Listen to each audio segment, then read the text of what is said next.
Hi friends, ఎలా ఉన్నారు? బాగున్నారా? నేను కూడా బాగున్నానండి.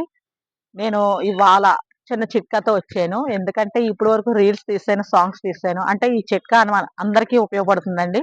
ఎందుకంటే ఈ చలికాలంలో బీపీ గాని, షుగర్ గాని హైలో ఉంటున్నాయి ప్రతి ఒక్కళ్ళకి. దాని గురించి అయితే నేను చెప్తున్నాను నాకు తెలిసినంత వరకు.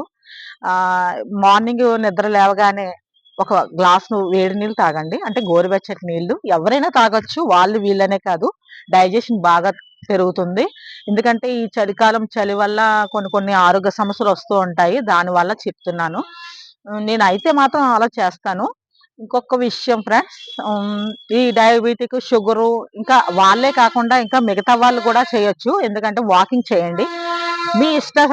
ఎందుకంటే 10 మినిట్స్ కానీ, అర్ధగంట గానీ, ఒక గంట గానీ, అది మీ ఇంట్లో మేడ పైన గానీ, హాల్‌లో గానీ ఎక్కడైనా చేయండి. కానీ అరుగుదల అనేది ఉపయోగపడుతుంది మీకు ఈ చిట్కా. బావుంటుంది. ఈ చలికాలం చేయండి. బీపీ, షుగర్ కూడా తగ్గుముఖం పడతాయి. అంటే హై లెవెల్‌లో ఉండవు. కొంచెం తగ్గుతూ ఉంటుంది. బావుంటుంది. ఈ చిట్కా మీకు ఉపయోగపడుతుందని నేను చెప్తున్నాను. ఉంటాను ఫ్రెండ్స్.